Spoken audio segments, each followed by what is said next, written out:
अस्सलाम वालेकुम। ये कोई 10-12 साल पहले का वाक़या है। अब मुझे अच्छी तरह याद नहीं कि आखिर क्यों मैं उस कब्रिस्तान से गुजर कर घर जा रहा था।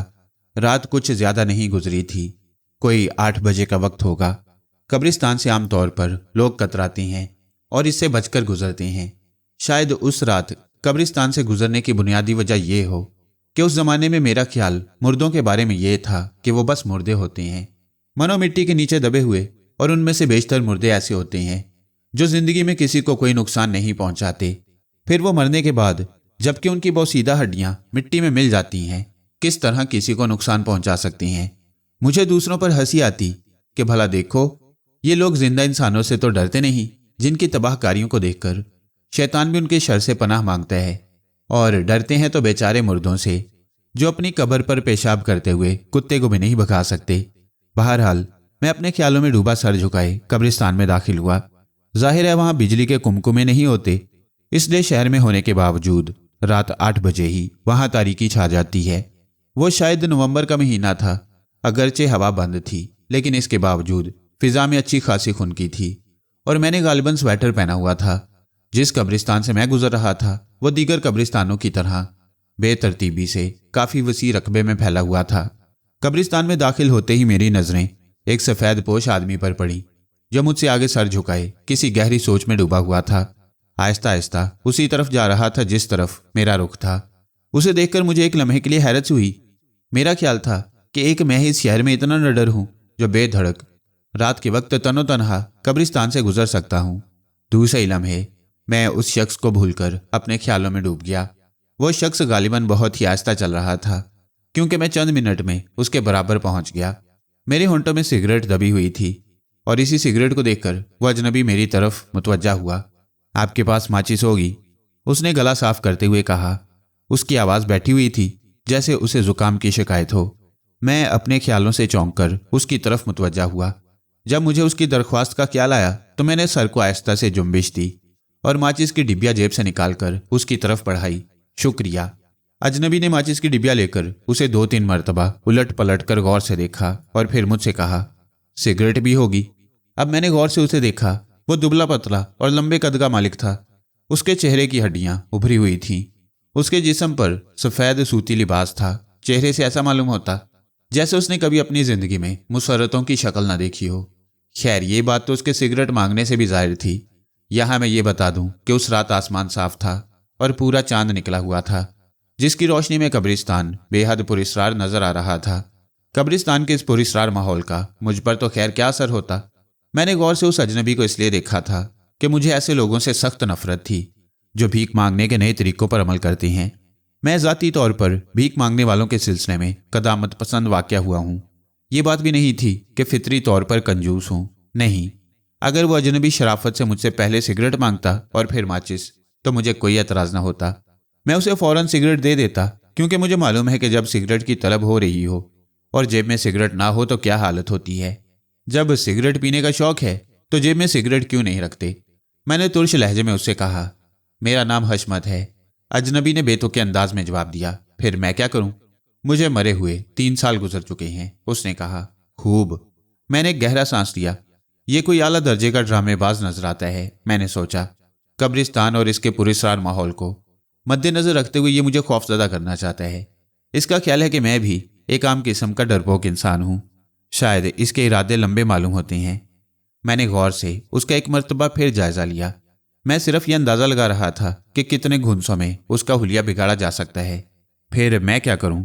मैंने बदस्तूर तुर्शी से कहा। उसने अब गौर से मुझे देखा। गालिबन वो भी अंदाजा लगा रहा था कि जिस्मानी मुठभेड़ में वो मुझे कितनी देर में काबू कर लेगा। मैं दिल ही दिल में मुस्कुराया।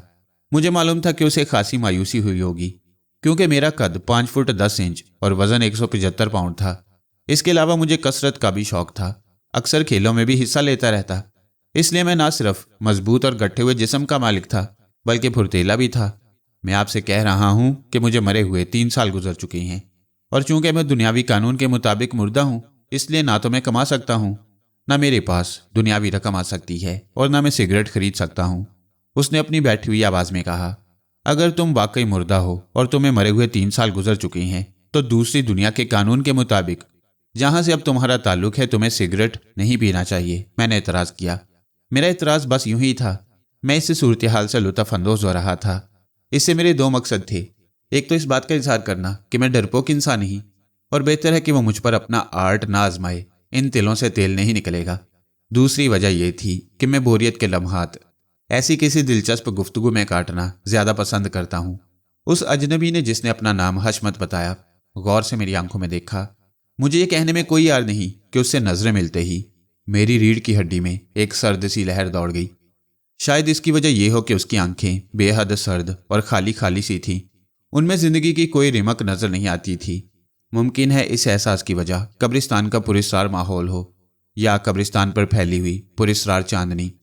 वजह जो कुछ भी हो, एक लम्हे के लिए मैं वाकई खौफजदा हो गया। फिर मेरी फितरी जुर्रत मेरी मदद के लिए आ गई और मैं दिल ही दिल में अपने खौफ पर मुस्कुराने लगा। तो मैं झूठ बोल रहा हूं? अजनबी ने कदरे गुस्से से कहा। आप मुझे झूठा समझ रहे हैं? मुझे, जिसकी सारी उम्र अपने तालिब इल्मों को सच्चाई की तलकीन करने में गुजरी? आपको मालूम है मैं कौन हूं? कौन हो? मैंने तमस्कराना लहजे में कहा। मैं प्रोफेसर हूं, प्रोफेसर हशमत। मेरी सारी जिंदगी तालिब इल्मों को रियाजी पढ़ाते गुजरी है। मैंने तारीख या फलसफे जैसे झूठ के पलंदों को हमेशा नफरत की निगाह से देखा है। रियाजी से बड़ी सच्चाई दुनिया में और कोई नहीं। उसका लहजा और अंदाज बतला रहा था कि जैसे वो क्लासरूम में नासमझ तालिब इल्मों की किसी गलती पर सर्जश कर रहा हो। आप कौन से कॉलेज में पढ़ाते हैं प्रोफेसर साहब? मैंने तंजिया लहजे में दरियाफ्त किया और रुककर अपनी पतलून को एक खारदार झाड़ी से बचाया। पढ़ाता नहीं हूं बल्कि पढ़ाता था। अब तो मुझे मरे हुए तकरीबन 3 साल गुजर चुके हैं। ठहरो, मैं तुम्हें बतलाऊं। अजनबी ने रुककर चंद लम्हे कुछ सोचा। गैर इरादी तौर पर मेरे कदम भी रुक गए। हाँ, याद आया, 13 अक्टूबर को मेरी मौत वाक़ई हुई थी, जब बदमाश सोते में मुझे कत्ल कर गए और मेरी जवान लड़की को उठा कर ले गए। खूब, कहानी तो दिलचस्प नजर आती है प्रोफेसर साहब। आप मुझे पूरी कहानी सुनाएं। अगर आपकी कहानी वाकई दिलचस्प हुई तो मेरा वादा है कि कहानी के इख्तिताम पर मैं आपको एक सिगरेट बतौर इनाम दूंगा। मैंने फिर तंज करते हुए कहा, तुम बहुत ही बद दिमाग और जाहिल नजर आते हो। अजनबी ने गुस्से से फुंकारते हुए कहा, तुम मुझे झूठा समझ रहे हो? मुझे कोई भिखारी या लफंगा समझ रहे हो? बेवकूफ़ इंसान, क्या तू मौत के बाद दूसरी जिंदगी पर यकीन नहीं रखता? क्यों नहीं, मैंने फौरन जवाब दिया, लेकिन बदरूहों वाली जिंदगी पर नहीं। मरने के बाद रूह जिस्म से निकलकर किसी नामालूम मुकाम पर चली जाती है। इस तरह कब्रिस्तानों में आवारागर्दी नहीं करती। दुरुस्त है, तेरी मालूमात अधूरी हैं और अधूरा इल्म खुद आलम के लिए भी खतरनाक होता है। सुन, मैं बताता हूँ। जो लोग कत्ल कर दिए जाते हैं और जिनकी रूहें किसी वजह से बेचैन रहती हैं, आलमे अरवाह तक नहीं जाती। जब तक उन रूहों का सुकून नहीं मिलता वो दुनिया ही में भटकती रहती हैं। मरने को तो मैं मर गया, मगर मेरी रूह बेकरार रही, क्योंकि मेरी जवान लड़की निग्गत मेरी इकलौती औलाद थी।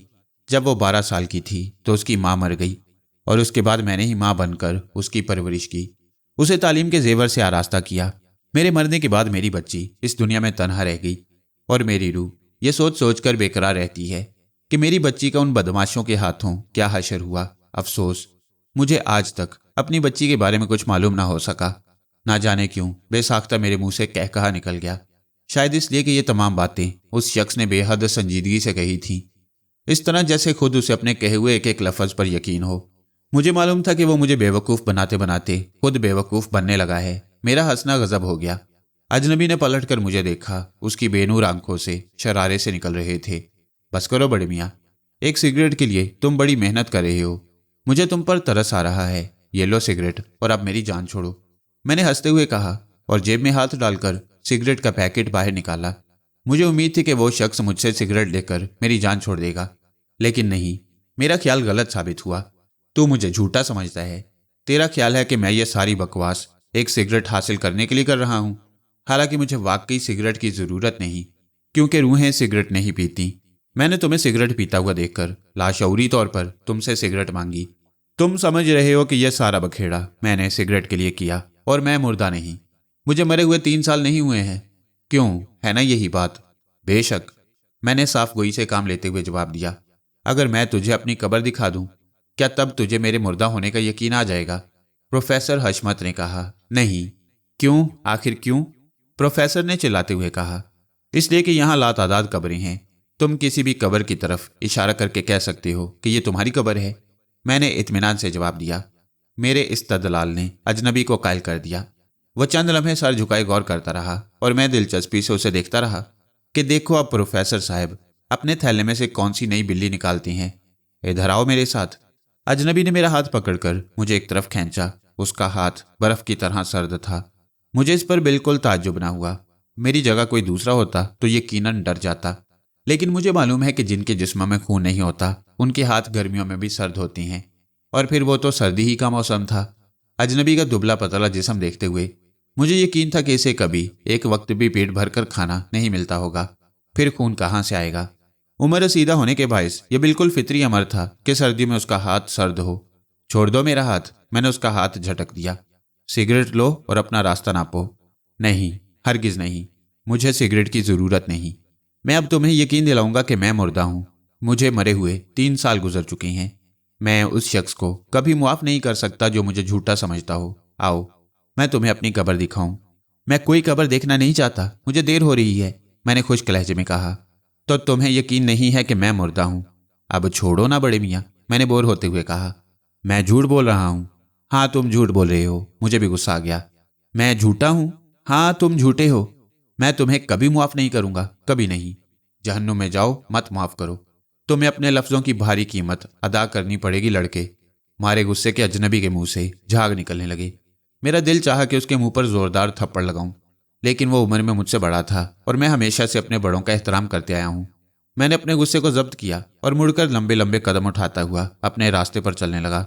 ठहरो, अजनबी ने चिल्लाकर कहा। मैंने झुंझलाकर पीछे देखा। मेरी तरफ गौर से देखो, अजनबी ने कहा। मैं सर मोड़ना ही चाहता था कि वो खड़े खड़े अचानक गायब हो गया। मैंने आंखें फाड़ फाड़ कर उस जगह को देखा जहां चंद लम्हे कबल वो अजनबी खड़ा था और जो मुझसे चंद कदम के फासले पर थी। आसपास कोई दरख्त भी नहीं था। जब मुझे यकीन आ गया कि अजनबी वाकई गायब हो गया है तो मेरी सिट्टी गुम हो गई। इन हालात में खुद आपकी क्या हालत होती। अब यकीन आया। मुझे अपने कान के करीब अजनबी की आवाज़ सुनाई दी और मैं जोर से उछल पड़ा। मैंने फुर्ती से सर मोड़ कर देखा। अजनबी मेरे बिल्कुल करीब खड़ा मुझे तमस्कराना नजरों से देख रहा था। मेरा दिल जोर जोर से धड़क रहा था। मैं उसे इतना करीब देखकर लड़खड़ा गया और कई कदम पीछे हट गया। मेरे पूरे जिस्म से पसीना फूटने लगा। मैंने कुछ कहने की कोशिश की लेकिन आवाज़ हलक से नहीं निकली। अब भी यकीन नहीं आया। अजनबी ने गुस्से भरी नजरों से मुझे देखा। आवाज़ मेरे हलक में घुट कर रह गई। मैंने जल्दी से जोर जोर से इस बात में सर हिलाया कि अब मुझे यकीन आ गया है, लेकिन मेरे सर हिलाने को अजनबी ने गलत मायनों में लिया। बहुत ही कूड़ मगज हो, इधर आओ मेरे साथ, अजनबी ने कहा। चूंकि मैं अब उस रूह से बहस करना नहीं चाहता था इसलिए मैं बेचूं चरा उसके पीछे चल दिया। मेरे कदम लड़खड़ा रहे थे। जब मुझे सोचने समझने के लिए थोड़ा मौका मिला तो मैंने अपनी बुजदली पर खुद को लानत भेजी। आखिर इस कदर खौफजदा होने की क्या जरूरत है, मैंने सोचा। चलो मान लिया कि यह शख्स वाकई प्रोफेसर हशमत है। मान लिया कि इसे मरे हुए 3 साल गुजर चुके हैं। चलो मान लिया कि अब यह गोश्त पोस्ट का इंसान नहीं है बल्कि रूह है। फिर इसमें डरने की क्या बात है। रूहें किसी इंसान को नुकसान तो नहीं पहुंचा सकती। वो किसी जानदार को खौफजदा तो कर सकती हैं लेकिन नुकसान नहीं पहुंचा सकती। फिर डरने की क्या बात है। बेशक ये बात मामूल के खिलाफ है, यानी इस तरह किसी रूह से मुलाकात हो जाना, लेकिन ये सिर्फ खिलाफे मामूल ही तो है। चुनाचे जब मैं प्रोफेसर हशमत की रूह के साथ एक कब्र के करीब पहुंचा तो मेरे कदम दुरुस्त हो गए। मेरा पसीना खुश्क हो गया और मेरे हवास अपने ठिकानों पर सही काम करने लगे। वो रूह एक कब्र के पास जाकर रुक गई। ये है मेरी कब्र, रूह ने उंगली से इशारा करते हुए कहा। मैंने गौर से इस कब्र को देखा। मुझे इसमें कोई गैर मामूली बात नजर नहीं आई। शायद मैं इस कब्र में कोई सुराख या दरार की तवक्को किए हुए था। मुझे इस कब्र के किनारे कोई कतबा भी नजर नहीं आया। बेशक मेरी कब्र पर मेरे नाम का कतबा नहीं है, रूह ने कहा, क्योंकि मेरे कफन दफन का इंतजाम मोहल्ले वालों ने किया था, लेकिन ये मेरी ही कब्र है। मैं तुम्हें इसके अंदर दाखिल होकर दिखाता हूँ। अगर ये मेरी कब्र नहीं होगी तो मैं अंदर दाखिल नहीं हो सकूंगा, क्योंकि किसी दूसरे की कब्र में उस कब्र वाले की रूह की इजाजत के बगैर कोई दूसरी रूह दाखिल नहीं हो सकती। प्रोफेसर हशमत की रूह ये कहकर जमीन से 2 फुट ऊपर बुलंद हुई। फिर वो तैरती हुई कब्र के ऐन ऊपर पहुंच गई। इसके बाद उसका सीधा खड़ा हुआ जिस्म आहिस्ता आहिस्ता घूमता हुआ कब्र से 2 फुट ऊपर फिजा में इस तरह मुअल्लिक हो गया जिस तरह मुर्दों को चारपाई पर लिटाया जाता है। चंद लम्हे इसी तरह फिजा में मुअल्लिक रहने के बाद वो आहिस्ता आहिस्ता कब्र की तरफ आने लगी। जैसे ही वो कब्र के करीब पहुंची मैंने कब्र को दरमियान में से फटते हुए देखा। मेरे देखते ही देखते प्रोफेसर की रूह कब्र के अंदर दाखिल होकर गायब हो गई और अचानक गैर महसूस तरीके पर 1 सेकंड के 1000वें हिस्से में कब्र बराबर हो गई। अब वहां कुछ भी ना था। कब्रिस्तान पर पूरा हॉल सन्नाटा तारी था। चांद की पूरी रात चांदनी फैली हुई थी और मैं मुंह खोले उस कब्र को देख रहा था। अचानक मुझे अपनी हालत का एहसास हुआ। मौका गनीमत जानकर मैं पलटा और तेजी से इस मनहूस कब्र की तरफ पुश्त करके लंबे लंबे कदम उठाता हुआ मुखालिफ सिमत में जाने लगा। मेरा दिल तो भागने को चाह रहा था, क्योंकि मैं जल्द अज जल्द इस कब्रिस्तान से निकल जाना चाहता था। लेकिन भागना मेरी सरशत में दाखिल नहीं। मैं भागना बुज़दिली की लामत समझता हूँ, इसलिए मैं भागकर खुद को बुज़दिल साबित करना नहीं चाहता था। अब यकीन आया। मुझे वही अजनबी आवाज़ सुनाई दी। मैं एक मर्तबा फिर बेख्तियार बुरी तरह उछल पड़ा। प्रोफेसर हशमत की रूह मेरे बराबर मौजूद थी और मेरे साथ साथ चल रही थी। मैं गैर इरादी तौर पर उससे चंद कदम दूर हट गया। जी हाँ, यकीन आ गया, मैंने अटकते हुए कहा। नहीं, तुम बहुत कूड़ मगज हो। तुम्हें अभी यकीन नहीं आया। तुम सिर्फ खौफजदा होने के बायस ये झूठा इकरार करके मुझसे जान छुड़ाना चाहते हो, प्रोफेसर की रूह ने कहा। नहीं बाखुदा, मेरा मतलब है प्रोफेसर साहिब, मुझे वाकई यकीन आ गया है कि आप मुर्दा हैं। आपका 3 साल कबल इंतकाल हो चुका है। तुम सियासत के तालिब इल्म मालूम होते हो। सच सच बताओ, कॉलेज में तुम्हारा सब्जेक्ट क्या था? Political science. मैंने पूरी सच्चाई से जवाब दिया। मैं इस वक्त रूह के इस सवाल की गहराई को नहीं समझ सका। मेरा अंदाजा दुरुस्त निकला। एक ज़माने में सियासत इंतहाई ज़हीन लोगों का खेल होता था, और अब तो ये झूठों, बदमाशों और लफंगों का मशगला बनकर रह गया है। तुम झूठ बोल रहे हो। तुम्हें अब भी यकीन नहीं आया। तुम सिर्फ खौफजदा हो। नहीं, मैंने जल्दी से कहा। खुदा की कसम प्रोफेसर साहब, मुझे पूरा यकीन है। मैं खौफ की वजह से नहीं कह रहा हूं, और मैं खौफजदा भी नहीं। तुम खौफजदा नहीं हो। रूह ने मुश्तबा नजरों से मुझे देखा। हरगिज नहीं, मैंने अपने लहजे में मजबूती पैदा करते हुए कहा। तुम खौफजदा नहीं हुए? कभी नहीं। अच्छा, तो मेरी तरफ देखो। मेरा दिल गुफ्तगू के इस रुख को देखकर डूबने लगा। खुदा जाने ये खबीस बुड्ढा अब क्या करतब दिखाता है। मैंने सोचा और जी कड़ा करके प्रोफेसर की रूह को देखा। रूह के पतले पतले नीले होंठों पर शरारत भरी मुस्कुराहट खेलने लगी, जैसे वो आने वाले लम्हात के ख्याल ही से लुत्फ अंदोज हो रहा हो। मेरे देखते ही देखते अजनबी का ठोस जिस्म अचानक धुएं जैसा हो गया। मुझे उसके आर पार नजर आने लगा, जैसे उसका जिस्म और लिबास साफ शफाफ शीशे के बने हुए हों। वो बस एक धुंधला धुंधला सा हैवला नजर आ रहा था। तुम खौफजदा नहीं हुए ना? हैवले में से आवाज आई, और वो बाकायदा कदम उठाता हुआ मेरी तरफ बढ़ा। यह हकीकत है कि मैंने इससे पहले कभी ऐसा मंजर नहीं देखा, यानी इस तरह किसी ठोस चीज का अचानक शीशे की तरह साफ शफाफ हो जाना। मुझे उसके जिस्म के आर पार कब्रें, झाड़ियां और जमीन नजर आ रही थी। मैंने कभी अपनी जिंदगी में ऐसा हैवला नहीं देखा। और तुर्रा ये कि वो बोलता भी था। वो मेरी तरफ बढ़ रहा था, और उसके होंठों पर अब भी वही शरारत आमेज मुस्कुराहट खेल रही थी। मेरी समझ में नहीं आ रहा था कि आखिर ये सनकी प्रोफेसर अब क्या करना चाहता है। मैं सीहर ज़दा सा अपनी जगह खड़ा उसे अपनी तरफ बढ़ते देखता रहा। वो मेरे बिल्कुल करीब आ गया। अचानक मैंने अपने दिल में खौफ और दहशत महसूस की। ना जाने इस रूह के क्या इरादे थे। बेख्तियार मेरा जी चाहा कि मैं वहां से भाग जाऊं और बेतहाशा आंखें बंद किए दौड़ता रहूं, उस वक्त तक जब तक कि मैं इस मनहूस कब्रिस्तान से बाहर निकल जाऊं। मेरे देखते देखते बगैर किसी तंबी के वो हैवला मेरे जिस्म में दाखिल हो गया। मुझे ऐसा महसूस हुआ जैसे मेरा पूरा जिस्म बर्फ में तब्दील हो गया हो। मेरा खून मेरी रगों में मुंजमद हो गया। मेरे जिस्म के रोंगटे खड़े हो गए। ना जाने कब मेरे मुंह से एक दहशतनाक चीख बुलंद हुई। दूसरे लम्हे शदीद सर्दी का वो एहसास ज़ायल हो गया।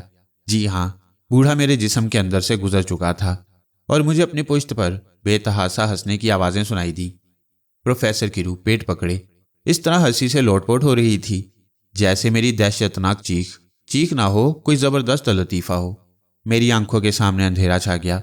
मेरी टांगें बेजान हो गईं, और मैं नक्काहत के बायस ज़मीन पर उखड़ों बैठ गया। मेरी हालत उस वक्त बहुत ख़राब थी। मेरा पूरा जिस्म पसीने में शराबूर हो रहा था। मेरे जहन के साथ मेरे हवास भी काम नहीं कर रहे थे। अचानक प्रोफेसर की मुसरत भरी चीखें बंद हो गईं, और कब्रिस्तान पर हौलनाक सन्नाटा तारी हो गया।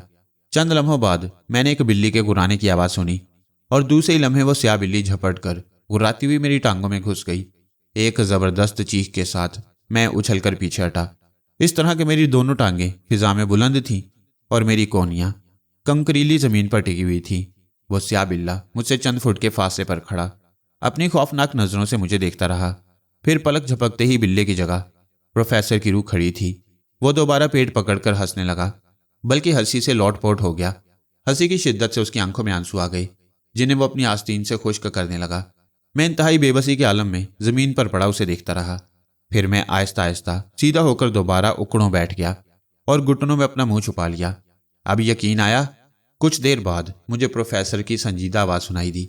मैंने बैठे बैठे जोर से सर हिलाया। नहीं, तुम्हें अब भी यकीन नहीं आया। तुम सिर्फ खौफजदा हो और झूठ बोल रहे हो। मैं भला किस तरह अब इस हकीकत की तरदीद कर सकता था कि मैं खौफजदा नहीं। नहीं नहीं, खुदा की कसम, मुझे पूरा यकीन है। बाखुदा मैं हलफ उठाने को तैयार हूं, मैंने चिल्ला कर कहा, लेकिन रूह ने मेरी एक ना सुनी। वो आहिस्ता आहिस्ता मेरी तरफ बढ़ती रही। मैं खौफजदा चूहे की तरह जमीन पर बैठे बैठे पीछे की तरफ खिसकने लगा। नहीं, तुम्हें यकीन दिलाना पड़ेगा, तुम मुझे झूठा समझते हो। रूह ने बुड़बुड़ाते हुए कहा। मैं किस तरह आपको यकीन दिलाऊं प्रोफेसर साहब? मैंने तकरीबन रोते हुए कहा।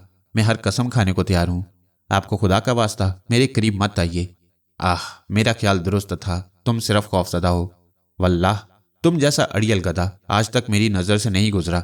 मेरी समझ में नहीं आता मैं तुम्हें किस तरह यकीन दिलाऊं। प्रोफेसर की रूह मेरी जानिब बढ़ते बढ़ते रुक गई और किसी गहरी सोच में डूब गई। वो गालिबन मुझे अपने मुर्दा होने का यकीन दिलाने के लिए कोई नया शैतानी मंसूबा सोच रहा था।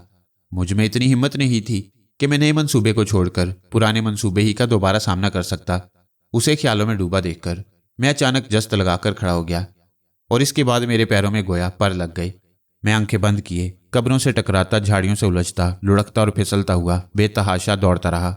मुझे अपने अकब में बराबर किसी की मौजूदगी का एहसास रहा, लेकिन मेरे सर पर सिर्फ एक धुन सवार थी, किसी तरह इस मनहूस कब्रिस्तान से बाहर निकल जाने की। तमाम रास्ता कोई वाकया पेश न आया, और अगर पेश भी आया हो तो मैंने नहीं देखा। कब्रिस्तान से निकलकर मैंने आबादी में दाखिल होकर आंखें खोली। मेरा सांस बुरी तरह फूला हुआ था। मैं बिजली के एक खंभे का सहारा लेकर 10-15 मिनट तक अपना सांस दुरुस्त करता रहा। मेरा जिस्म पसीने में शराबूर हो रहा था। मेरी पतलून जगह जगह से फट गई थी। खारदार झाड़ियों में उलझने की वजह से मेरी टांगों पर खराशें आ गईं। जब जरा सांस दुरुस्त हुआ तो मुझे उन खराशों में तकलीफ का एहसास हुआ। मेरी कोहनियां बुरी तरह छिल गई थीं। मेरे बाल वीरानों की तरह बिखरे हुए थे। मैं जैसे तैसे लड़खड़ाता हुआ अपने घर में दाखिल हुआ। मेरी हालत देखकर मेरी वालदा और बहन के औसान खता हो गए, लेकिन मुझे इतना होश नहीं था कि उनकी हिम्मत बंधाता। मैं घर में दाखिल होते ही बिस्तर पर ढेर हो गया। मुझ पर 12 घंटे तक नीम बेहोशी की कैफियत तारी रही और मैं 2-4 रोज तक बुखार में जलता रहा। मुझे अपनी वालदा और बहन की जुबानी मालूम हुआ कि मैं नीम बेहोशी के आलम में चीख चीख कर एक ही जुमला दोहराता रहा, मुझे यकीन आ गया, मुझे यकीन आ गया, मुझे पूरा यकीन आ गया। एक रोज़ मेरी हालत ज़रा संभली तो मेरी नन्ही मुन्नी बहन मेरे पास बैठकर बातें करने लगी। मैं ऑफिस से आने के बाद घंटों उससे बातें करता रहता था। इधर उधर की बातें, स्कूल की, मोहल्ले की, दुनिया भर की बातें। उस रोज़ मेरी बहन बहुत संजीदा थी। उसे इस कदर संजीदा देखकर मुझसे हंसी जब्त करनी मुश्किल हो रही थी। ऐसा मालूम हो रहा था जैसे कुर्रे अर्ज पर अमन कायम रखने की गंभीर जिम्मेदारी उसी बेचारी के नन्हे मुन्ने कांधों पर डाल दी गई हो। भाईजान, अचानक मेरी बहन ने कहा, कल जब आप सो रहे थे तो आप ख्वाब देखते देखते हंस रहे थे। वाकई? मैंने कदरे हैरत से कहा। हाँ, मैं दूसरे कमरे में थी अम्मी के साथ। मुझे बड़ा डर लगा। मैं अम्मी से लिपट गई। वाह मेरी बहादुर बहन, तुमने तो गीदड़ को भी मात कर दिया। भला इसमें डरने की क्या बात थी? भाईजान, आप अजीब तरह हंस रहे थे। मैंने अम्मी से कहा, भाईजान के कमरे में चोर घुस आया है, वो हंस रहा है।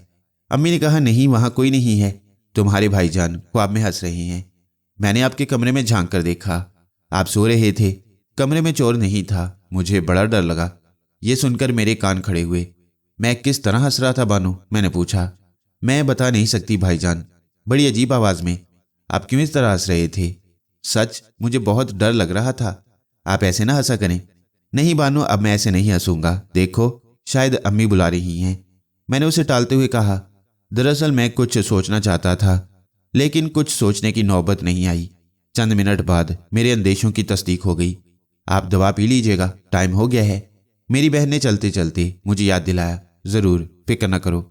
दवा की शीशी मेरे सरहाने रखी हुई मेज़ पर थी। मैंने बेख्याली में उसे उठाने के लिए हाथ बढ़ाया और उसे मेज़ पर टटोला। वहाँ शीशी नहीं थी।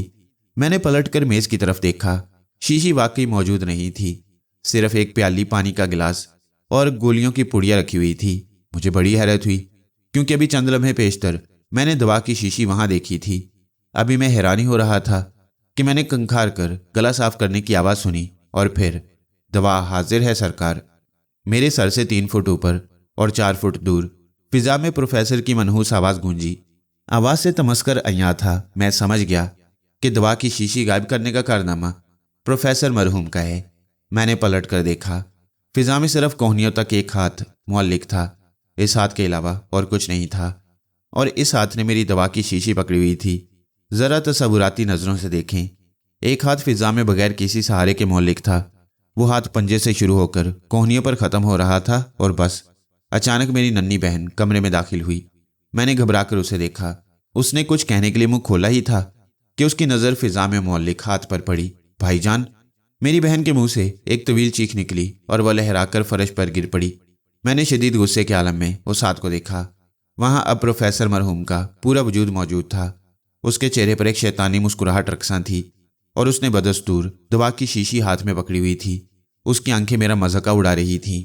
جب تک معاملہ میرے اور روح کے درمیان رہا میں نے برداشت کیا، لیکن اب اپنی بہن کے بے ہوش جسم کو دیکھ کر میری آنکھوں میں خون اتر آیا۔ میں نے میز پر رکھے ہوئے گلاس کو اٹھا کر پوری قوت سے پروفیسر پر کھینچ مارا۔ شیشے کا گلاس پروفیسر کے ٹھوس جسم میں سے گزرتا ہوا کمرے کی دیوار سے ٹکرایا اور زبردست آواز کے ساتھ ٹکڑے ٹکڑے ہو گیا۔ بخار کی وجہ سے میں بہت کمزور ہو گیا تھا، لیکن اس وقت میں غصے سے اندھا ہو رہا تھا۔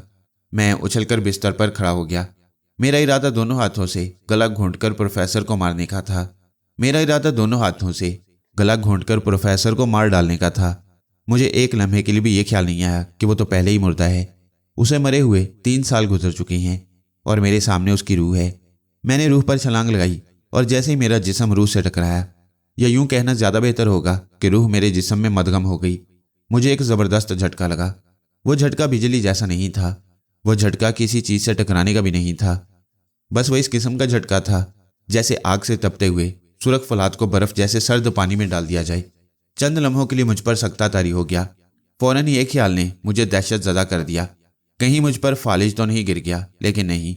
چند لمحے بعد میرے حواس اور میرے اعصاب دوبارہ کام کرنے لگے، لیکن اس طرح کہ مجھے اپنے اعصاب پر مکمل قابو نہیں رہا۔ میرے ہاتھ اور میری ٹانگیں بری طرح کانپ رہی تھیں۔ میں لڑکھڑاتا ہوا پیچھے ہٹا اور لرزتے ہوئے ہاتھوں سے سر پکڑ کر بستر پر بیٹھ گیا۔ پروفیسر کی روح میری یہ حالت دیکھ کر ہنسنے لگی۔ اچانک اس کی ہنسی کی آواز رک گئی، جیسے کسی نے اس کا گلا گھونٹ کر ہنسی کو کاٹ دیا ہو۔ فوراً ہی مجھے فرش پر شیشی گرنے اور اس کے ٹوٹنے کی آواز سنائی دی۔ پھر میں نے چونک کر سر اٹھایا۔ امی میرے کمرے کے دروازے پر کھڑی تھیں اور حیرت زدہ نظروں سے ٹوٹی ہوئی دوا کی شیشی کو دیکھ رہی تھی۔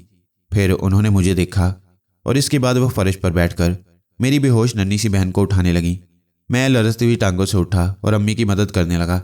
اب یہ حقیقت بالکل واضح ہو گئی تھی کہ پروفیسر کی روح شرارت پر آمادہ ہے۔ وہ مجھے خواہ پریشان کر رہی ہے۔ یہ درست ہے کہ اس نے یہ کھیل دانستہ شروع نہیں کیا، لیکن جب یہ کھیل اس رات قبرستان میں شروع ہوا تو اسے بہت مزہ آیا، اور اب وہ اس کھیل کو جاری رکھنا چاہتا تھا، اور میں نادانستگی میں اس کا دلچسپ کھلونا بن کر رہ گیا۔ آئندہ چند روز میں ہونے والے واقعات نے میرے اس خیال کی تائید کر دی۔ بانو کو جب ہوش آیا تو وہ سہمی نظروں سے کمرے میں نظریں دوڑانے لگی۔ وہ بار بار کٹے ہوئے ہاتھ کا ذکر کر رہی تھی۔ میں نے بڑی مشکلوں سے اسے یقین دلایا کہ جو کچھ اس نے دیکھا وہ اس کا وہم تھا۔ میرے قسمیں کھانے پر میری ننھی سی بہن کا یقین متزلزل ہو گیا، لیکن وہ بار بار سہمی نظروں سے ادھر ادھر کچھ دیکھتی رہی۔ یہ صورتحال میرے لیے پریشان کن تھی۔ امی کے پوچھنے پر میں نے انہیں سارا واقعہ سنایا۔ وہ فکر مند ہو گئیں۔ رات کو میں اس روح سے پیچھا چھڑانے کے لیے خیالوں میں گم بستر پر لیٹا مختلف تدبیروں پر غور کر رہا تھا۔ کسی نے زور سے دروازہ کھٹکھٹایا۔ اس وقت غالباً 1 بج رہا تھا۔ میں نے دروازہ کھولا۔ باہر دور دور تک کسی جاندار کا نام و نشان نہیں تھا۔ میں دروازہ بند کر کے اپنے کمرے میں آ گیا۔ پھر کسی نے دروازہ کھٹکھٹایا۔ میں سمجھ گیا کہ یہ حرکت اسی روح کی ہے۔ بڑا غصہ آیا، لیکن میں خاموش لیٹا رہا۔ جب دستک کی آوازیں بلند ہونے لگیں تو دوسرے کمرے سے مجھے امی کی آواز سنائی دی۔ وہ مجھ سے دروازہ کھول کر دیکھنے کو کہہ رہی تھی۔ باہر کوئی نہیں امی، میں نے کہا، لیکن پھر کچھ خیال آنے پر انہوں نے اپنا جملہ نامکمل چھوڑ دیا۔ وہ سمجھ گئیں۔ میں نے اپنی بہن کو دیکھا۔ وہ امی کے ساتھ بستر پر لیٹی گہری نیند سو رہی تھی۔ دروازے پر دستک بدستور جاری تھی۔ میں غصے میں بھرا ہوا دروازے پر آیا اور چپکے سے کنڈی کھول کر دستک کی آواز سننے کا انتظار کرنے لگا۔ پھر جیسے ہی کسی نے دروازے پر دستک دی، میں نے ایک جھٹکے سے دروازہ کھول دیا۔ فوراً مجھے اپنے سینے پر ایک غیر مرئی گھونسا لگا اور اچانک میں نے اوہ کی آواز سنی۔ وہ آواز اسی شیطان روح کی تھی۔ باہر کوئی بھی نہیں تھا۔ लेकिन मैं दरवाजे में खड़ा रूह के हंसने की आवाज़ें सुन रहा था।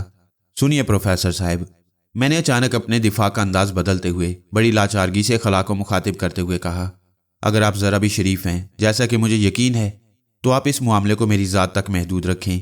मेरी माँ और मेरी बहन को इसमें मुलविस न करें। जवाब में खामोशी छा गई। मैं कुछ देर तक किसी रद्द अमल की तवक्को करता रहा। फिर मायूस होकर मैंने दरवाज़ा बंद किया और अपने कमरे में आ गया। ना जाने कब मेरी आंख लग गई और मैं ना जाने कितनी देर तक सोता रहा, लेकिन अचानक अपने सीने पर कोई भारी भरकम चीज़ गिरने से मैं हड़बड़ा कर जाग गया। मैंने अपने सीने की तरफ देखा। वहाँ एक बिल्ली बौखलाहट के आलम में बैठी टुकर टुकर मुझे देख रही थी। नजरें मिलते ही वो हड़बड़ा कर मेरे सीने पर से कूदी और तीर की तरह मेरे कमरे से बाहर भाग गई। फिर मुझे प्रोफेसर के हंसने की आवाज़ सुनाई दी। मैं बेबसी के आलम में उसके हंसने की आवाज़ें सुनता रहा। मैंने अपना सर पकड़ लिया। मेरे खुदा, मैं क्या करूं? शुक्र है वो सिर्फ बिल्ली थी। अगर सांप या बिच्छू होता तो मैं क्या कर लेता। अब यकीन आया साहिबजादे? मुझे प्रोफेसर की आवाज़ सुनाई दी और फिर वो मेरे सामने ज़ाहिर हो गया। आपको मालूम है प्रोफेसर साहब, मुझे यकीन आ चुका है। मेरा ईमान है कि आप 3 साल कबल रिहलत फरमा चुके हैं, लेकिन मुझे इतना बता दीजिए, आखिर आप क्यों मेरे पीछे पड़ गई हैं? मैंने बेबसी से कहा। सुनो साहिबजादे, तुमने मुझे झूठा कहा, मेरी ज़बरदस्त तौहीन की। आज तक किसी को मुझे झूठा कहने की जरूरत नहीं हुई। मैं तुम्हें उसकी सज़ा दे रहा हूँ। रूह ने बैठी हुई आवाज़ में कहा। प्रोफेसर साहब, आप एक बाशऊर इंसान हैं। मेरा मतलब है कि आप एक बाशऊर रूह हैं। आपको मालूम है कि मैंने जो कुछ कहा था वो महज एक गलत फहमी की बिना पर कहा। मैं इसके लिए हाथ जोड़कर मुआफ़ी चाहता हूँ। मुझे पहले ही बहुत सज़ा मिल चुकी है। अब आप मेरे हाल पर रहम फरमाएं, मुझे माफ़ कर दें। एक शरीफ इंसान की रूह को ये ज़ेब नहीं देता कि वो किसी दूसरे की ज़िंदगी अजीरन करे और उसका सोना जागना हराम कर दे। तुम बहुत मक्कार हो। आखिर होना सियासत के तालिब इल्म। मैं तुम्हारी चिकनी चुपड़ी बातों में आने वाला नहीं, रूह ने कहा और वो गायब हो गई। दूसरे रोज़ बानो मुंह बसोरती हुई मेरे पास आई। ये देखिए भाईजान, किसी ने मेरे होमवर्क का सत्यानाश कर दिया है। अब मैं इसको क्या दिखाऊंगी? क्या हुआ बानो? मैंने पूछा। इस पर मेरी नन्ही सी बहन ने अपनी हिसाब की कॉपी मेरे सामने बढ़ा दी। मैंने देखा कि उस पर बाकायदा किसी ने चेकिंग की थी। गलत जवाबात को काट दिया गया था। सही जवाबात पर सही होने का लंबा सा निशान लगा था। किसी जवाब पर खुश होकर तारीफी कलमात लिखे गए थे।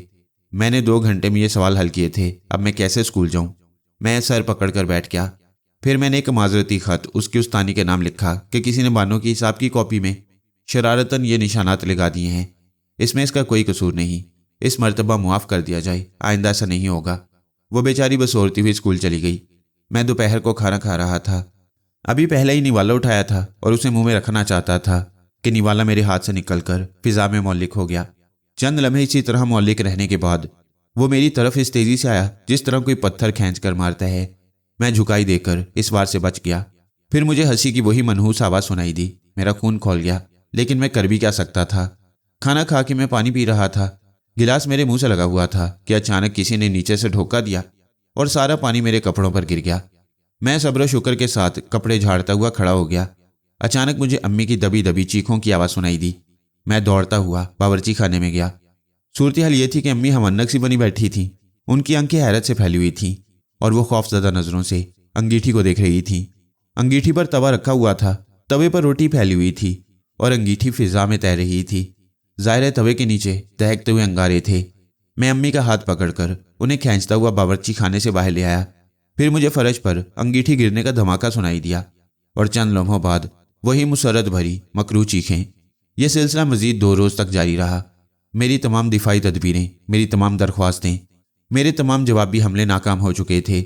मेरा खाना पीना और सोना हराम हो गया। मैं घर से बाहर भी नहीं निकल सकता था। मुझे डर था कि अगर घर से बाहर ऑफिस में भी मेरे साथ ऐसे वाक़यात पेश आए तो न जाने क्या हो जाए। घर का सुकून गारत हो गया। मेरी बहन हर वक्त सहमी सहमी अम्मी के साथ चिपकी रहती। खुद अम्मी की हालत कुछ मुख्तलिफ नहीं थी। घर क्या था, कब्रिस्तान बन गया। हर वक्त किसी महयूरुल अक़ल वाक़े के ज़हूर का इंतज़ार रहता। अम्मी ने उस रोज़ के वाक़े से मुतासिर होकर घर में खाना पकाना बंद कर दिया और खाना होटल से आने लगा। मेरी कुव्वत बर्दाश्त जवाब देती जा रही थी और यह एहसास शिद्दत से बढ़ रहा था कि मुझे जल्द ही कोई ऐसी कार्रवाई करनी पड़ेगी जो इस रूह का दिमाग दुरुस्त कर दे और वो मेरा पीछा छोड़ दे। लेकिन सवाल ये था कि वो कार्रवाई क्या हो। इस सवाल का जवाब सोचते सोचते मैं पागल हो गया और जब इसका जवाब मेरे जहन में आया तो बस एक बिजली सी चमकी और मसले का मुकम्मल हल मेरी नज़रों के सामने था। उस वक्त रात के शायद 2 बजे थे। और जवाब पाकर मेरे लिए सुबह का इंतज़ार मुश्किल हो गया। जैसे ही मुर्ग ने बांग दी, मैं खामोशी से अपने कमरे से निकला। मैंने एक मैली पतलून और मैली कमीज पहनकर एक स्वेटर पहना, फिर एक खाली बोरी में गैंती और फावड़ा लेकर कब्रिस्तान की तरफ चल दिया। मुझे प्रोफेसर हशमत मरहूम की कब्र ढूंढने में ज़्यादा दुश्वारी पेश न आई, क्योंकि वो एक बहुत ही खूबसूरत संगे मरमर की कब्र के बराबर में बनी हुई थी, और मैं भला इस जगह को किस तरह भूल सकता था जहां उस रात मुझे इस कदर हौलनाक तजुर्बात से गुजरना पड़ा, जहां मैं बेयकीनी की कैफियत से यकीन की मंजिल में दाखिल हुआ। वो फट चुकी थी, अच्छा खासा उजाला फैल रहा था। उस वक्त कब्रिस्तान में सन्नाटा तारी था। वजह यह नहीं थी कि लोग उस वक्त वफात नहीं पाते, बल्कि इसकी बुनियादी वजह यह है कि मरहूम के लवाहकीन इतनी सुबह मरहूम को आखिरी सफ़र पर नहीं ले जाते। मैंने प्रोफेसर की कब्र के पास खड़े होकर अपनी कमर पर से बोरी उतारी और गैंती लेकर मरहूम की बोसीदा और कच्ची कब्र पर एक ज़रब लगाई। जैसा कि मुझे उम्मीद थी, प्रोफेसर मरहूम की आराम करती हुई रूह मेरी एक ही ज़रब से जाग गई। ये क्या हो रहा है? मुझे रूह की घबराई हुई आवाज़ सुनाई दी। मैंने लापरवाही से दाहिनी तरफ देखा। प्रोफेसर की रूह बराबर वाली कब्र से टेक लगाई मुझे हैरत ज़दा नज़रों से देख रही थी। मैंने कोई जवाब नहीं दिया और गैंती सर से बुलंद करके पूरी कुव्वत से एक और ज़रब लगाई। साहिबजादे, ये क्या कर रहे हो? मैंने फिर एक भरपूर ज़रब लगाई। प्रोफेसर की कच्ची कब्र का एक चौथाई हिस्सा मेरी 3 ही ज़रबों में ढेर हो गया। आखिर तुम्हारे इरादे क्या हैं? रूह की आवाज़ में घबराहट नुमाया थी। मैंने इस तरह जाहिर किया जैसे मैंने कुछ सुना ही ना हो, और गैंती को सर से बुलंद करने लगा। मैं कहता हूं ये सब क्या है? तुम क्या करना चाहते हो? रूह की आवाज़ में घबराहट के अलावा खौफ भी झलक रहा था। मैंने दिल ही दिल में मुस्कुराते हुए एक और तबाहकुन ज़रब लगाई। गैंती नरम मिट्टी में अंदर तक धंस गई। मैंने जोर लगाकर उसे खींचा और कब्र का एक बड़ा हिस्सा उखड़ाया। क्या तुम बहरे हो? ये तुम क्या कर रहे हो? प्रोफेसर की रूह ने मेरे करीब आकर पूरी कुव्वत से चीख कर कहा। नजर नहीं आ रहा, मैंने जवाब दिया और गैंती को फिजा में बुलंद किया। ठहरो ठहरो, मैं कहता हूं रुक जाओ।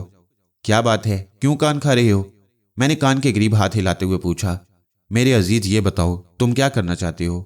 रूह ने बड़े ही नरम लहजे में कहा। मैं तुम्हारी कब्र खोद कर उसके अंदर से तुम्हारी बोसीदा हड्डियां निकालना चाहता हूं। मैंने इत्मीनान से जवाब दिया। मेरी हड्डियां? रूह ने चीख कर कहा। लेकिन क्यों? मैं उन हड्डियों को इस बोरी में भरकर घर ले जाऊंगा। तुमने हड्डियों का मंजन बनते देखा है? मैंने पूछा। नहीं, रूह ने सरसराती आवाज में कहा। इस आवाज में खौफ नुमाया था। अफसोस तुमने अपनी सारी जिंदगी फजूल कामों में गंवा दी। हड्डियों का मंजन बनाने के लिए जरूरी होता है कि ताज़ा हड्डियों को पहले धूप में सुखाया जाए, लेकिन तुम्हारी हड्डियों को सुखाने की जरूरत नहीं पड़ेगी। 3 साल का अरसा बहुत होता है। वो वैसे ही खस्ता हो रही होंगी। फिर उन हड्डियों को आग में दबा दिया जाता है। वहां वो हड्डियां आग की तपिश में आहिस्ता आहिस्ता जलती रहती हैं और बिल्कुल सफ़ेद हो जाती हैं। इसके बाद उन्हें आग में से निकाल लिया जाता है। वो बिल्कुल खस्ता हो जाती हैं। फिर उन्हें बड़े आराम से कूट लिया जाता है और एकदम बारीक करके उन्हें कपड़े में छान लेती हैं। बहुत से लोग बस इसी तरह हड्डियों के इस पाउडर को मंजन के तौर पर इस्तेमाल करती हैं, लेकिन हमारे यहाँ इनमें काली मिर्च, बड़ी इलायची और काफूर मिलाकर इस्तेमाल किया जाता है। मैंने तफसील से प्रोफेसर की रूह को हड्डियों का मंजन बनाने का नुस्खा बताया। तो तुम मेरी हड्डियों का मंजन बनाना चाहते हो? हाँ। लेकिन क्यों? तुम्हें नहीं मालूम? कमाल है। हड्डियों का मंजन दांतों के लिए अक्सीर होता है। हिलते हुए दांत जमा देता है, दांतों को आबदार मोतियों की तरह चमका देता है। मेरे नाना मरहूम यही मंजन इस्तेमाल करते थे। वो तो खैर बकरे की हड्डियों का मंजन इस्तेमाल करते थे। यकीनन इंसानी हड्डियों का मंजन बहुत ही उम्दा बनेगा। ये जुर्म है, कत्ल है, मुर्दों की बेहुरमती है, जालिमाना और गैर इंसानी हरकत है। रूह ने चीखते हुए कहा। हुआ करे, मैंने लापरवाही से कहा। तुमने पिछले चंद रोज में मेरे साथ जो हरकतें की हैं वो तो गालिबन ऐन इंसानी थी, रहमदिलाना थी। क्यों, है ना यही बात? लेकिन मुर्दों की बेहुरमती कोई इसका तसव्वुर भी नहीं कर सकता। जालिम से जालिम इंसान भी ऐसी बेईमाना हरकत नहीं कर सकता। जैसे को तैसा, मैंने जवाब दिया। तुमने मेरा खाना पीना जागना सोना हराम कर दिया, मेरे घर का सुकून गारत कर दिया। मेरी नन्ही सी बहन जागते में चीखें मारती है। वो अब तन्हा पानी पीने कमरे से बाहर नहीं जाती।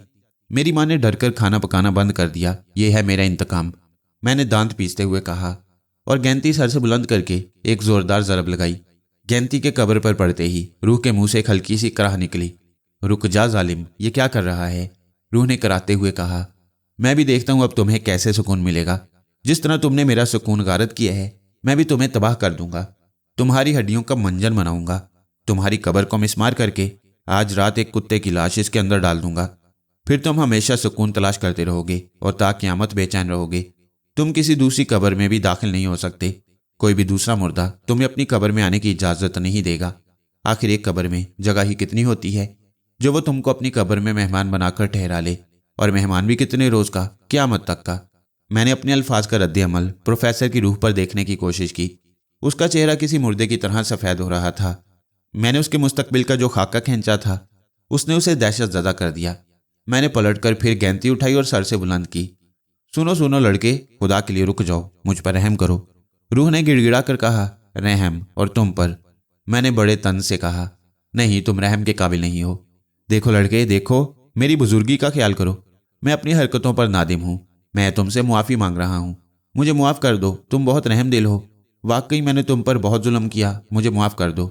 रूह की आंखों में आंसू तैरने लगे। मुझे उस पर रहम आ गया। मेरा मकसद पूरा हो चुका था। मैंने गेंती ज़मीन पर डाल दी और उसे देखने लगा। रूह ने दोनों हाथों से अपना चेहरा छुपा लिया और सिसकियाँ लेकर रोने लगी। एक बूढ़े आदमी को इस तरह रोता देखकर मुझे बड़ा तरस आया। मैं बहुत दुखी हूँ लड़के, प्रोफेसर की रूह ने सिसकते हुए कहा। मैंने तुम्हें अपनी कहानी सुनानी थी। मेरी रूह बेचैन थी। मुझे मरने के बाद भी सुकून नहीं मिला। मैंने तुम्हें बताया था कि चंद गुंडे मुझे कत्ल करके मेरी जवान लड़की को उठा कर ले गए। उसका इस दुनिया में मेरे अलावा और कोई नहीं था। ना जाने मेरी बच्ची का क्या हुआ, ना जाने मेरी बच्ची किस हाल में है। रिक्कत से रूह का गला रिंद गया। वो खामोश हो गई। मैं चुपचाप उसे रोता हुआ देखता रहा। मुझे उस पर बेहद रहम आ रहा था। अचानक मेरे जहन में एक ख्याल उभरा। प्रोफेसर साहब, मैंने आहिस्ता से पुकारा। रूह ने आंसू में तर चेहरा ऊपर उठाकर मुझे देखा। प्रोफेसर साहब, मुझे बड़ा अफसोस है। जो होना था वो हो गया। अब कोई कुछ नहीं कर सकता। इस वाक्य को 3 साल बीत चुके हैं। जहां तक मैं समझ सका हूं, आपकी रूह इसलिए बेचैन है कि उसे अपनी जवान लड़की के बारे में कुछ नहीं मालूम। आप मरने के बाद भी अपनी बच्ची की तरफ से बेहद फिक्रमंद हैं। मेरा ख्याल है अगर आप कोशिश करते तो आपको आसानी के साथ अपनी बच्ची का अंजाम मालूम हो सकता था। नहीं लड़के, तुम नहीं जानते। रूहें कुछ काम कर सकती हैं और कुछ काम नहीं कर सकती। उन्हें भी किसी कानून की पाबंदी करनी पड़ती है। मैं अपने पुराने मकान में गया था। वो आज भी वीरान है। वहाँ कोई नहीं रहता। मैं अपनी तहकीकात का दायरा इससे आगे नहीं बढ़ा सकता। चंद रोज़ पहले तक मेरा बेशतर वक्त उसी मकान में गुजरता था, इस उम्मीद पर कि शायद मेरी बच्ची वापस आ जाए, शायद मैं उसे देख लूं। मैंने पूरे शहर में आवारा गर्दी की, लेकिन मुझे कहीं भी निग्घत नज़र नहीं आई। प्रोफेसर की रूह ने आस्तीन से आंसू खुश्क करते हुए जवाब दिया, अगर मैं तहकीकात करके आपको आपकी बच्ची के बारे में बतला दूं, तब तो आपकी रूह को सुकून मिल जाएगा। मैंने पूछा। बेशक, अगर ऐसा हो सके। लड़के, मैं तुम्हारा एहसान कभी नहीं भूल सकूंगा। रूह ने मुझे तशक्कराना नज़रों से देखते हुए कहा, ठीक है, मैं आज ही से ये काम शुरू कर दूंगा। आप मुझे अपने घर ले चलें और मुझे अपने कत्ल की तारीख से आगाह कर दें। मैंने कहा। मेरे ज़हन में एक सीधा सादा सा मंसूबा था। ज़रूर प्रोफेसर के कत्ल की खबर अखबारों में शाया हुई होगी। मैं अखबारात के ज़रिए मालूम कर लूँगा कि इस कत्ल और अगवा की तहकीकात किस पुलिस अफसर ने की थी। फिर मैं उस पुलिस अफसर से मिलकर सारी मालूमात हासिल करके प्रोफेसर की रूह को आगाह कर दूंगा। क्यों नहीं, अभी चलो। रूह ने पुरजोश लहजे में कहा, ज़रा सब्र से काम लीजिए, मैं आपकी कब्र को दुरुस्त तो कर दूं। मैंने कहा और फावड़ा लेकर कब्र पर दोबारा मिट्टी डालने लगा। इस काम से फारिग होकर मैं प्रोफेसर के साथ उस मकान में आया। मुझे मालूम हुआ कि वह मकान आसेबी मकान के नाम से मशहूर है और कोई भी उस मकान के करीब नहीं फटकता। मुझे उस मकान की आसेबियत में ज़रा बराबर भी शुबा नहीं था। मुझे खुद प्रोफेसर की रूह ने बतलाया था कि उसने 3 साल से इस मकान को अपना मस्कन बनाया हुआ है। फिर मैं प्रोफेसर को मकान में छोड़कर एक लाइब्रेरी में गया और 3 साल पुराने 13 अक्टूबर के अखबारात देखने लगा। ये वही तारीख थी जिस रात प्रोफेसर को कत्ल किया गया और उसकी लड़की को गुंडों ने अगवा किया। अखबारात में कत्ल की तमाम तफसीलात दर्ज थीं। उन्हें देखकर मुझे अंदाज़ा हुआ कि प्रोफेसर के कत्ल ने शहर में काफ़ी सनसनी फैलाई होगी। मैंने 13 अक्टूबर के बाद के अखबारात देखे और 16 अक्टूबर के अखबारात में वो खबर थी जिसकी मुझे तलाश थी। खबर में प्रोफेसर के कत्ल और निग्गत के अगवा का हवाला देते हुए लिखा था कि 15 अक्टूबर की रात को, यानी कत्ल के 2 रोज़ बाद, पुलिस को निग्गत की लाश शहर से बाहर एक वीराने में पड़ी हुई मिली है। इसके साथ ही निग्गत की लाश की तस्वीर थी। निग्गत की मौत की वजह खुदकुशी थी। उसने गुंडों के चुंगल से आज़ाद होने की उम्मीद छोड़कर खुदकुशी करके अपनी इस्मत बचा ली। मैंने 3 माह बाद के अखबारात भी देख लिए, जिससे मालूम हुआ कि पुलिस उन गुंडों को नहीं पकड़ सकी। गालिबन पुलिस ने उस कत्ल और अगवा के दोहरे केस को नाकाम केस वाली फाइल में लगा दिया होगा। मैं शाम को थका हारा लाइब्रेरी से उठा और आसेबी मकान में आया। प्रोफेसर हशमत की रूह बेचैनी से मेरा इंतज़ार कर रही थी। जब मैंने उसकी लड़की के अंजाम से उसे आगाह किया तो खुद मेरी आवाज़ भी भर्रा गई। प्रोफेसर बहुत देर तक बिलक बिलक कर रोता रहा। जब उसके आंसू ख़त्म हो गए तो उसने ममनूनियत और एहसानमंदी से मेरा हाथ पकड़ लिया। लड़के, मैं तुम्हारा यह एहसान ता क़यामत फरामोश नहीं कर सकूँगा। اب میں سکون سے اپنی قبر میں واپس چلا جاؤں گا۔ اب میری روح کو قرار آ جائے گا۔ جو ہونا تھا وہ ہو گیا۔ مشیت ایزدی یہی تھی۔ روح خاموش ہو کر کچھ سوچنے لگی۔ میں بھی سر جھکائے خاموش بیٹھا رہا۔ پھر روح نے گہرا سانس لیا۔ میں نے کس طرح محنت کر کے اپنی بیٹی کا بیاہ رچانے کے لیے ایک ایک پائی جوڑی تھی، وہ میں ہی جانتا ہوں، روح نے کہا۔ اب وہ رقم کس کام کی؟ جب دلہن ہی نہیں رہی تو سرخ جوڑا کس کام کا؟ لڑکے، تم نے مجھ پر بڑا احسان کیا ہے، میں اس کا بدلہ تو نہیں دے سکتا۔ یہ سامنے والی میز دیکھ رہی ہو، اس کی درمیانی دراز کھول کر میز سے باہر نکال لو۔ میں نے روح کی ہدایت پر عمل کیا اور درمیانی دراز میز سے باہر نکال لی۔ ٹھیک ہے، اب خالی جگہ کے اندر ہاتھ ڈال کر بائیں جانب دیکھو، ایک خفیہ خانہ بنا ہوا ہے، وہاں جو کچھ بھی ہے باہر نکال لو۔ میں نے اندر ہاتھ ڈال کر خفیہ خانے کو ٹٹولا اور کئی چیزیں باہر نکال لیں۔ ان میں چند زیورات اور اخباری کاغذ میں لپٹا ہوا ایک پیکٹ تھا۔ اس پیکٹ کو کھولو۔ میں نے پیکٹ کھولا، اس کے اندر گورنمنٹ بانڈ تھے۔ یہ بانڈ میں نے 10 سال کے عرصے والے خریدے تھے۔ ان کی مالیت تقریباً 12,000 روپے ہوگی۔ میں نے بانڈ اس لیے خریدے تھے کہ جب میں اپنی بچی کی شادی کروں گا۔ یہاں آ کر روح کی آواز بھر آ گئی۔ وہ چند لمحے خاموش رہنے کے بعد پھر بولی، تو ان بانڈ پر مجھے اچھا خاصا نفع مل جائے گا۔ میرا خیال ہے کہ اگر آج انہیں تم کسی بینک میں کیش کراؤ گے تو 12,000 کے کم از کم 18,000 روپے ضرور مل جائیں گے۔ لیکن جناب، میں یہ بانڈ کس طرح لے سکتا ہوں؟ بے وقوفوں جیسی باتیں مت کرو میرے لیے۔ اب یہ بانڈ صرف کاغذ کے ٹکڑے ہیں۔ میں نے مرنے کے بعد بھی 3 سال تک ان کی حفاظت صرف اس لیے کی تھی کہ شاید میری بچی واپس آ جائے اور اسے پیسوں کی ضرورت پڑے، لیکن اب وہ بھی نہیں رہی۔